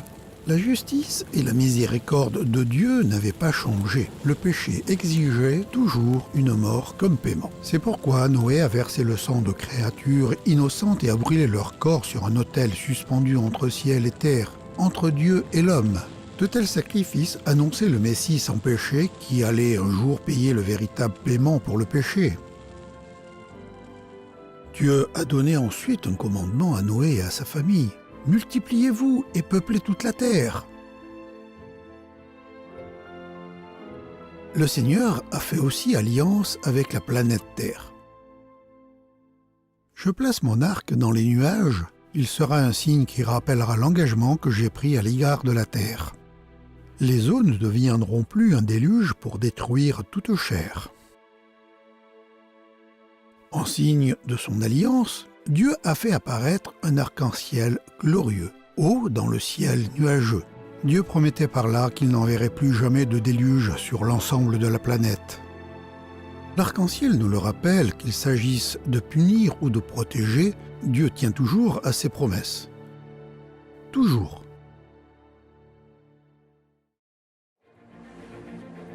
Même après avoir reçu la bénédiction de nouveau départ, en l'espace de quelques générations, la plupart de l'humanité s'était détournée du Seigneur pour suivre sa propre voie.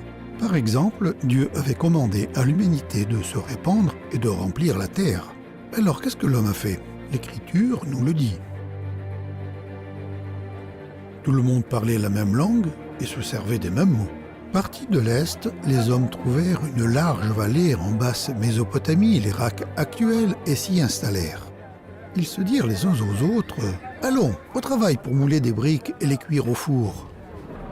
Ils utilisèrent les briques comme pierre de construction et l'asphalte comme mortier.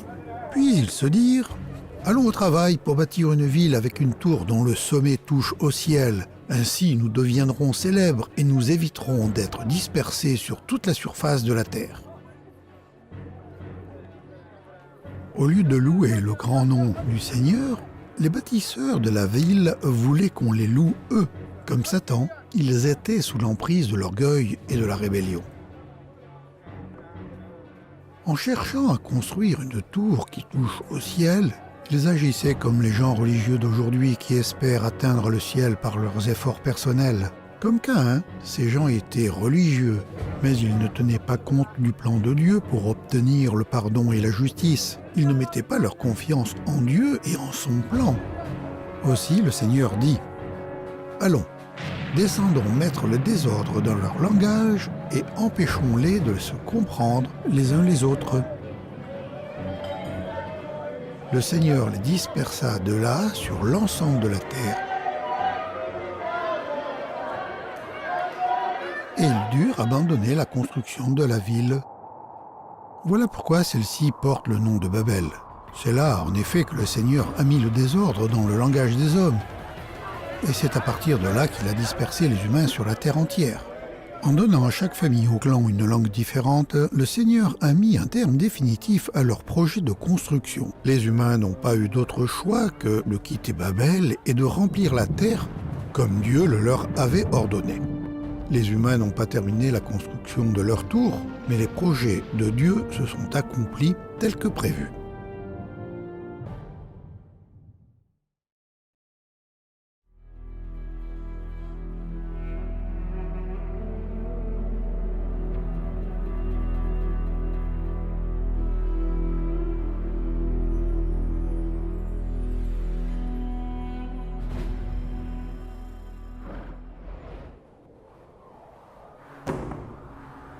Dix générations s'étaient écoulées depuis le temps du prophète Noé. Satan avait une ferme emprise sur les nations, du moins selon les apparences. Au lieu de mettre leur confiance dans le Seigneur, les humains mettaient leur confiance dans leur religion. Certaines nations adoraient le soleil au lieu de celui qui l'avait créé. D'autres se prosternaient devant la lune. C'était environ 1925 ans avant Jésus-Christ. Dans un pays au nord-est de l'Arabie vivait un vieillard nommé Abram. Plus tard, Dieu a changé son nom à Abraham, ce qui signifie « père d'une multitude ». Abraham avait 75 ans, Sarah, son épouse, avait 65 ans et elle n'avait pas d'enfant. Leurs parents et voisins étaient idolâtres. Ils adoraient les choses créées au lieu du Créateur. Un jour, le Seigneur a dit à Abraham « Va-t'en de ton pays, de ta patrie et de la maison de ton père, dans le pays que je te montrerai. Et je ferai de toi une grande nation, et je te bénirai, je rendrai ton nom grand, et tu seras une source de bénédiction. Je bénirai ceux qui te béniront, et je maudirai ceux qui te maudiront, et toutes les familles de la terre seront bénies en toi. » Le Seigneur voulait faire une alliance avec Abraham. S'il acceptait de quitter la famille de son père et de se rendre dans un pays inconnu, le Seigneur allait faire de grandes choses avec lui. Premièrement, Dieu allait faire d'Abraham le père d'une grande nation. Deuxièmement, au travers de cette nouvelle nation, Dieu allait bénir des gens de toutes les nations. Si Abraham faisait confiance au Seigneur et le suivait, il deviendrait le père d'une nation de laquelle sortiraient les prophètes, les Écritures et le Sauveur du monde. Qu'est-ce qu'Abraham a fait? C'est par la foi qu'Abraham a obéi lorsque Dieu l'a appelé et qu'il est parti pour le pays qu'il devait recevoir en héritage. Et il est parti sans savoir où il allait. Ce n'était pas facile pour Abraham et son épouse de quitter leur famille et de tourner le dos à la religion familiale. Pourtant, ils ont choisi d'endurer les critiques de leur communauté afin de suivre le seul vrai Dieu. Faire confiance et obéir à Dieu n'est pas toujours facile, mais c'est toujours le meilleur choix.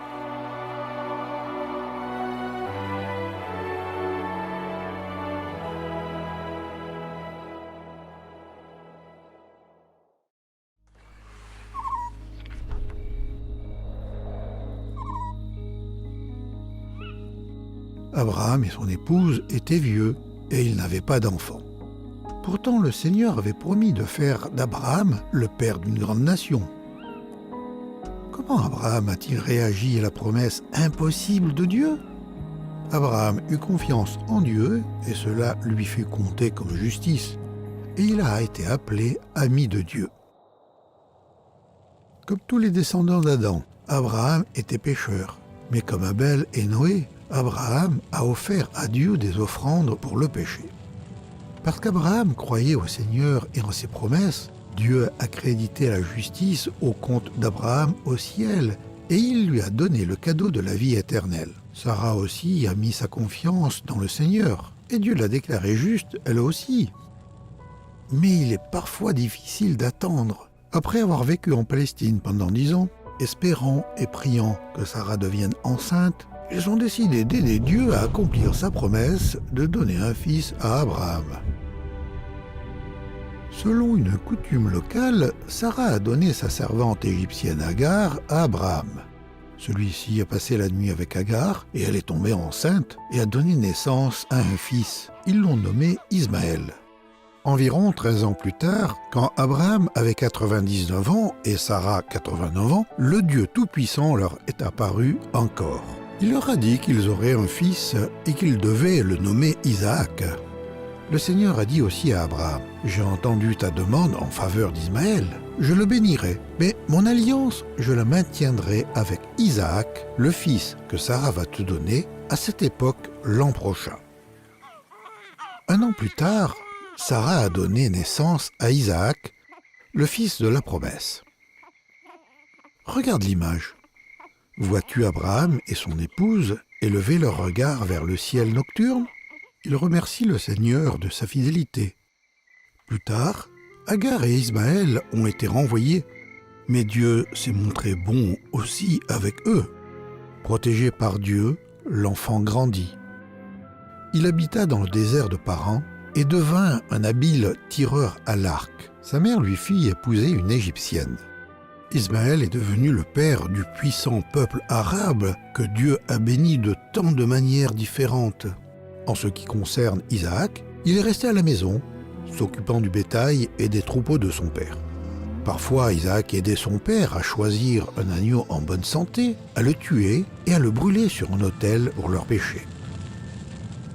Mais ni Isaac ni son père ne pouvaient imaginer le genre de sacrifice que Dieu était sur le point d'exiger.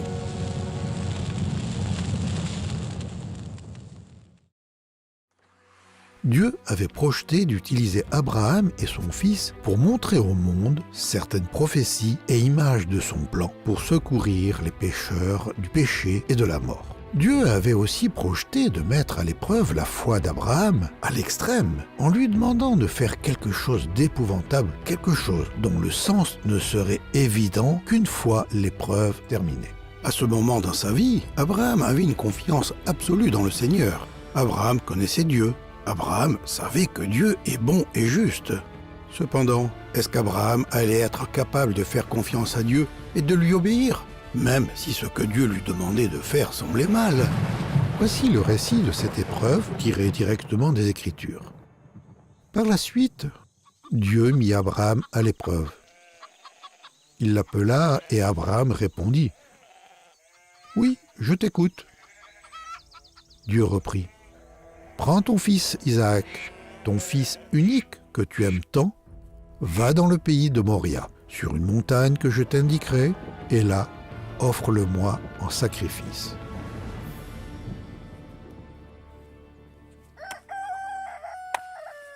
Tôt, le lendemain matin, Abraham se leva et sella son âne. Il emmena avec lui 2 serviteurs et son fils Isaac. Après avoir coupé assez de bois pour l'Holocauste, il partit vers l'endroit indiqué par Dieu.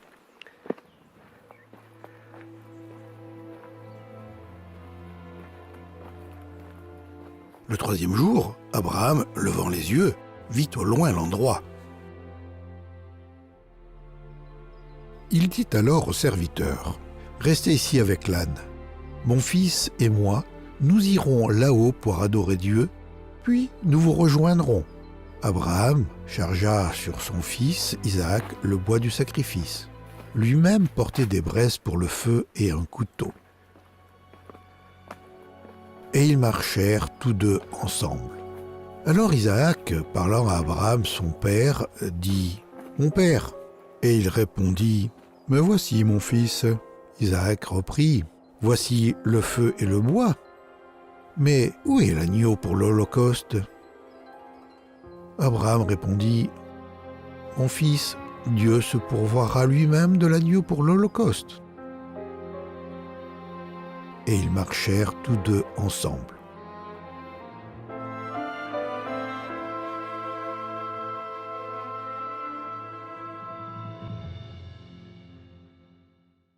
As-tu entendu ce qu'Abraham a dit à ses serviteurs avant que lui et son fils n'escaladent la montagne ?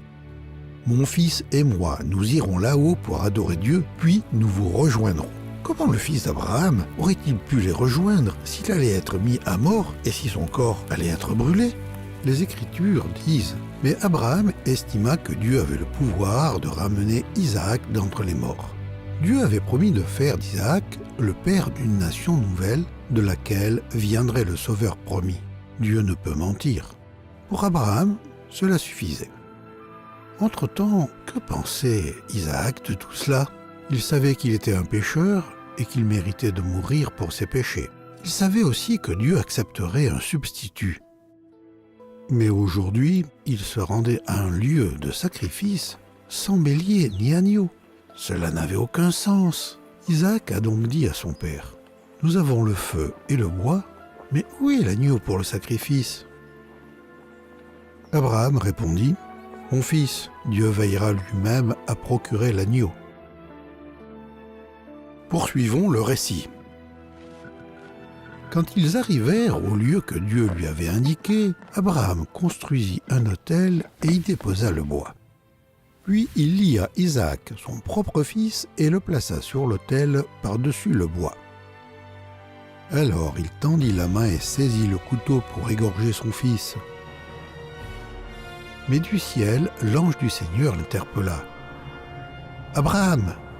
Abraham !»« Oui, répondit Abraham, je t'écoute. » L'ange lui ordonna, « Ne porte pas la main sur l'enfant, ne lui fais aucun mal. Je sais maintenant que tu respectes l'autorité de Dieu, puisque tu ne lui as pas refusé ton fils unique. » Abraham et son fils se sont réjouis.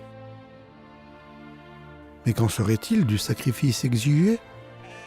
Relevant la tête, Abraham aperçut un bélier retenu par des cornes dans le buisson. Le fils d'Abraham serait épargné de la peine de mort. Dieu avait fourni un substitut.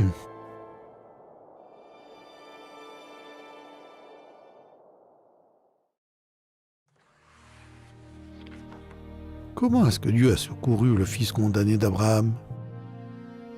Il a fourni un animal innocent et sans défaut pour mourir à sa place.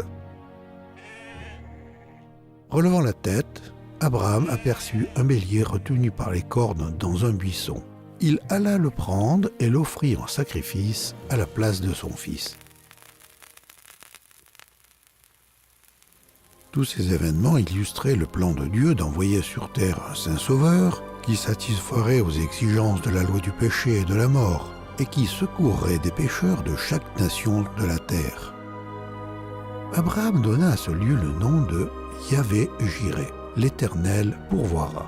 C'est pourquoi l'on dit aujourd'hui, à la montagne de l'Éternel, il sera pourvu.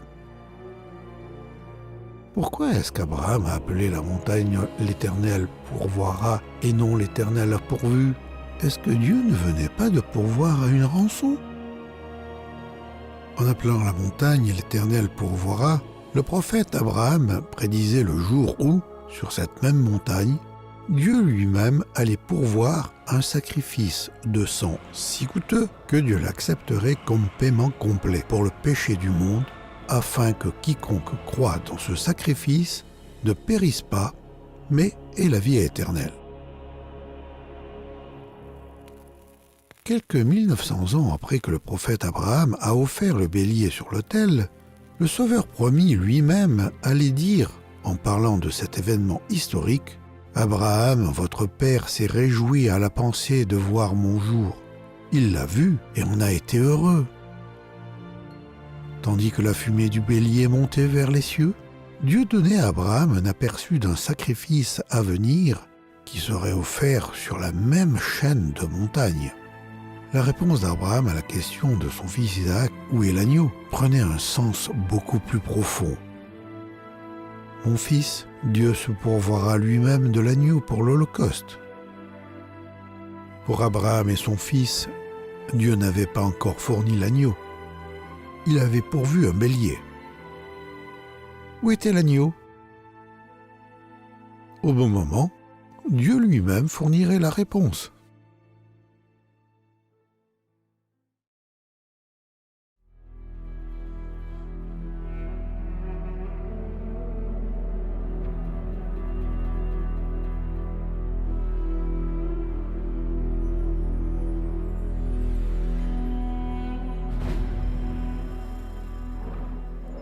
Te souviens-tu des deux grandes promesses que le Seigneur a faites à Abraham?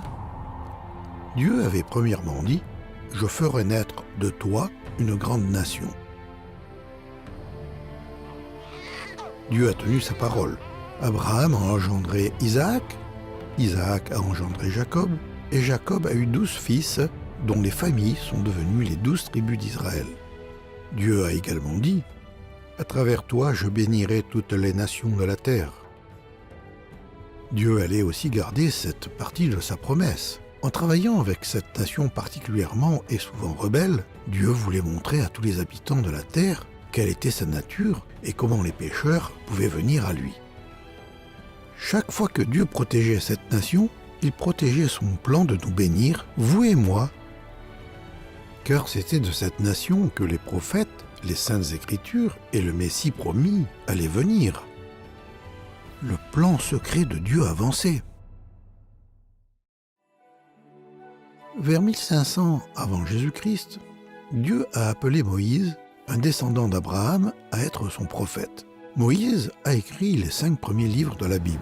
Dieu a également utilisé Moïse pour conduire les 3 millions de descendants d'Abraham vers la liberté après 4 siècles d'esclavage. Dieu lui-même les a guidés à travers le désert hostile au moyen d'une colonne de fumée pour leur servir d'ombre le jour et une colonne de feu pour leur servir de lumière la nuit. Par son bras puissant, il leur a ouvert un chemin à travers la mer Rouge pour qu'ils s'échappent. Il leur a donné du pain du ciel et de l'eau sortant d'un rocher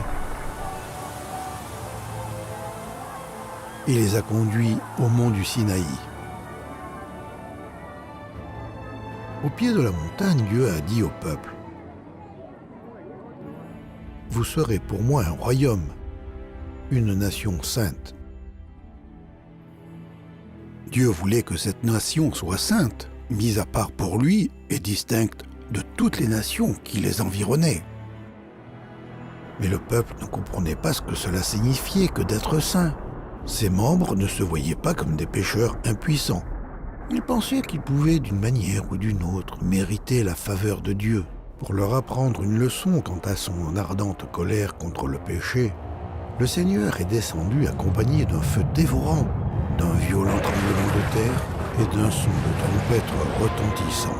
Le Sinaï était tout fumant parce que le Seigneur y était descendu dans le feu. La fumée s'élevait comme celle d'une fournaise et toute la montagne tremblait.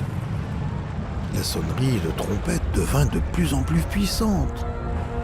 Quand Moïse parlait, Dieu lui répondait dans le tonnerre. Dieu avait donné une seule règle à Adam. Il allait en donner 10 à cette nouvelle nation.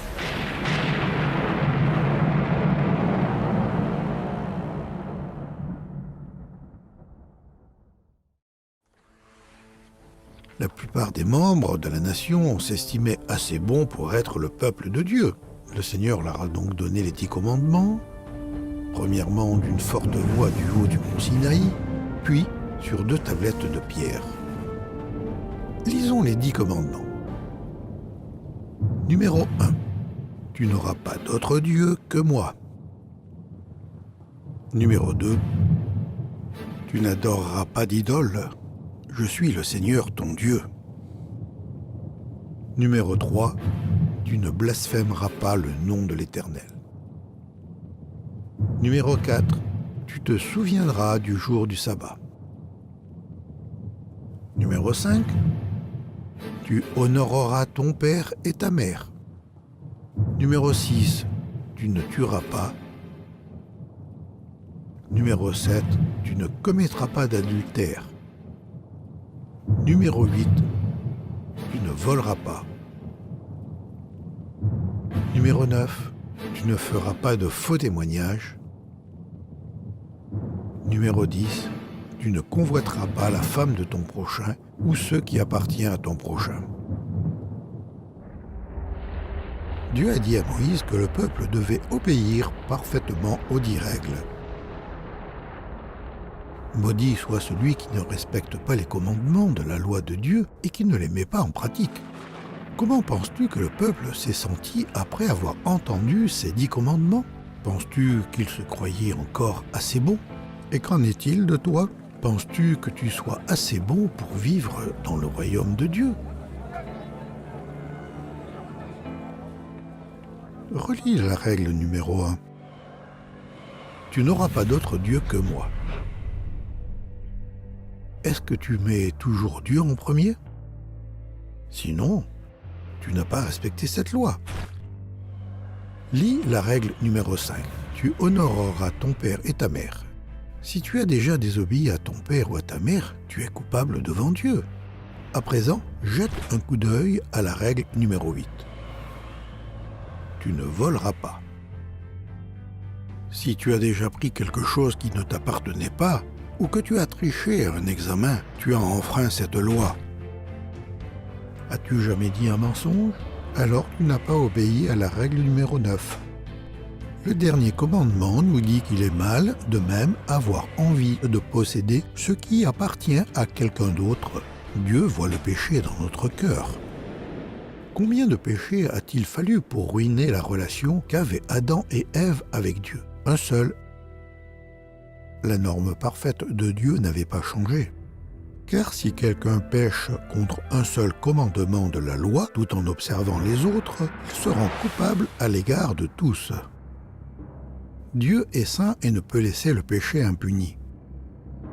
Voudrais-tu être dans la même pièce qu'un cochon mort en voie de décomposition? Notre péché répugne Dieu de la même manière.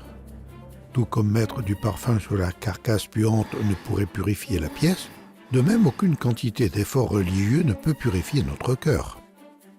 Comme un miroir qui me montre la saleté sur mon visage, la loi de Dieu me montre le péché dans mon cœur. Tout comme le miroir ne peut nettoyer mon visage, de même, les 10 commandements ne peuvent purifier mon cœur.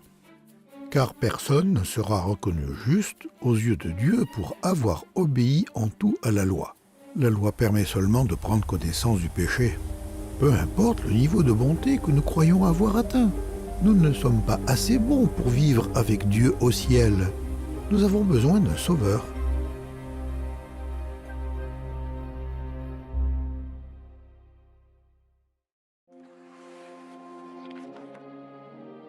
Les 10 commandements ont donné à la nouvelle nation une norme exacte de ce qui était le bien et le mal. C'était une bonne chose, mais la loi de Dieu comprenait aussi sa part de mauvaises nouvelles. Elle montrait aux gens qu'ils avaient un grand problème. À cause de leurs péchés, ils devaient tous mourir et être séparés de Dieu. La bonne nouvelle, c'était que le Seigneur accepterait toujours le sang versé des agneaux, des taureaux, des chèvres et des colombes pour couvrir leurs péchés. Ainsi, le jour même où Dieu a énuméré ces 10 commandements d'une voix forte, il a dit à Moïse: « Tu m'élèveras un autel sur lequel tu offriras tes sacrifices. » Vois-tu Moïse avec sa main sur la tête de l'agneau? Vois-tu les gens qui étendent leurs mains vers l'agneau? Parce qu'ils croient en ce que Dieu a dit et en son moyen pour obtenir le pardon, leurs péchés sont placés sur l'agneau innocent. L'agneau serait ensuite mis à mort sur l'autel. Le sang versé couvrirait les péchés du peuple. Le corps de l'agneau serait brûlé en cendres. Les cendres montreraient au peuple ce que Dieu avait fait de leurs péchés. Ils étaient pardonnés. Mais ce système d'offrir du sang d'un animal pour le pardon des péchés n'était qu'une image de ce que Dieu exigeait réellement. La loi de Moïse n'est pas la représentation exacte des réalités, elle n'est que l'ombre des biens à venir. Elle est tout à fait incapable de rendre parfaits ceux qui s'approchent de Dieu. Si ceux qui rendent un tel culte à Dieu avaient été une bonne fois purifiés de leurs fautes, ils ne se sentiraient plus coupables d'aucun péché et l'on cesserait d'offrir tout sacrifice. En réalité, par ces sacrifices, les gens sont amenés à se rappeler leurs péchés année après année. Car le sang des taureaux et des boucs ne pourra jamais enlever les péchés. Les animaux n'ont pas été créés à l'image de Dieu. La valeur d'un agneau n'est pas égale à celle d'un homme. Tout comme on ne peut apporter un modèle réduit de voiture en paiement d'une vraie automobile. De même, le prix du sang d'un agneau ne pouvait payer le prix élevé que la loi du péché et de la mort exigeait. Un sacrifice meilleur était nécessaire. Même si les sacrifices d'animaux ne pouvaient ôter la dette du péché du monde, ils donnaient aux pécheurs une image de celui qui le pourrait.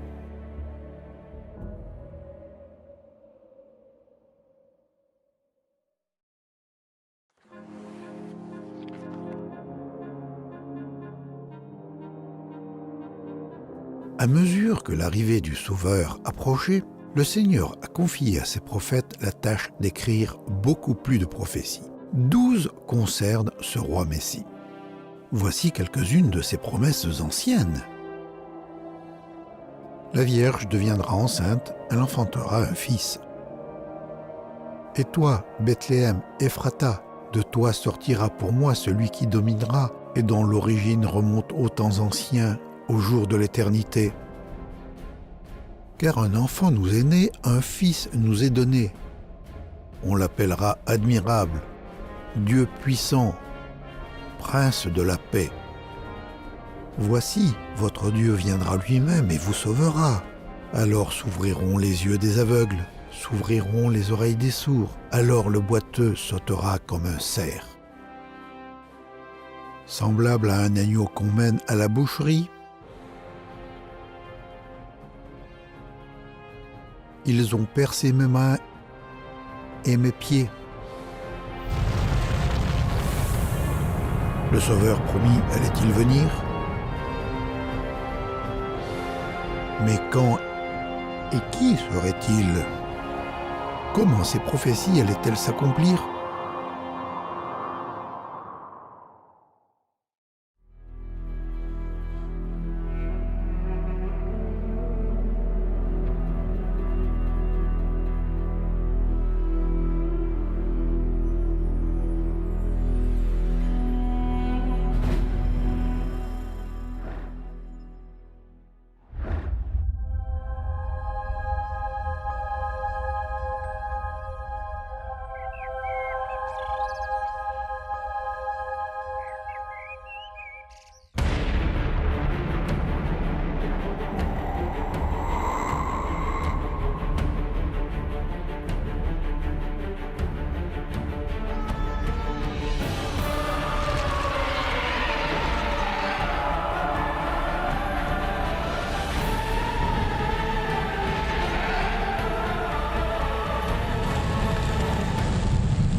As-tu aimé la première partie du livre du roi?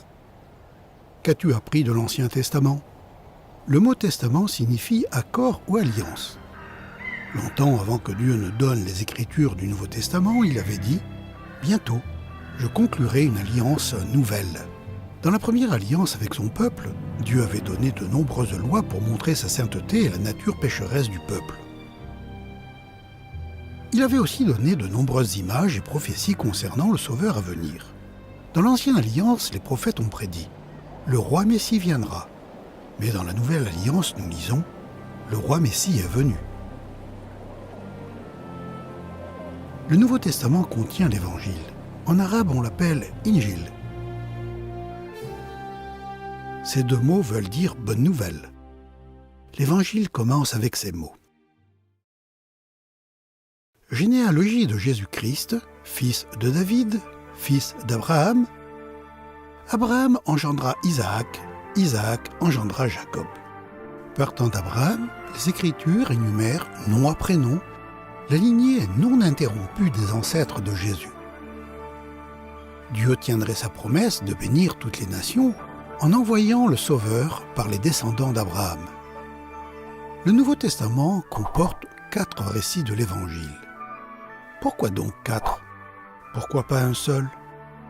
Dans l'Ancien Testament, Dieu a dit à Moïse « Les faits ne peuvent être établis que sur le témoignage de 2 ou 3 personnes. » Pour confirmer son histoire et son message, Dieu a choisi non pas juste 2 ou 3, mais 4 hommes pour écrire 4 comptes rendus distincts de la vie du Messie. Ils s'appelaient Matthieu, Marc, Luc et Jean. Comme 4 journalistes qui couvrent le même événement, chacun raconte le même récit, mais d'un point de vue différent. Le Nouveau Testament contient 27 livres. Le livre des Actes, écrit par Luc, raconte ce qui est arrivé après que le Messie a fini sa mission. Dieu a inspiré Paul, un ancien terroriste, Jacques et Jude, les demi-frères de Jésus, et Pierre et Jean des pécheurs, à écrire le reste du Nouveau Testament. Chaque livre révèle davantage le roi et ses plans pour tous ceux qui l'aiment. Voici à présent le reste de son histoire.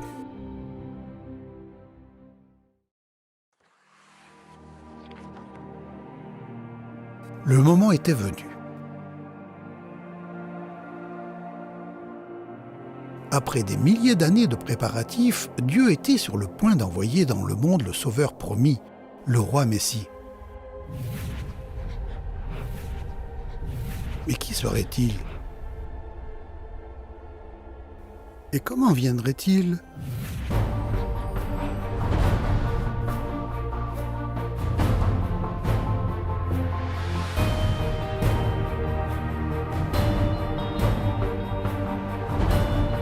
Si tu as aimé cette histoire, sache que tu peux en recevoir chez toi, ainsi qu'une surprise chaque semaine avec le Club des Trésors, et que j'ai aussi écrit des livres pour toi. Les liens sont sous le titre de l'histoire dans la description. À bientôt!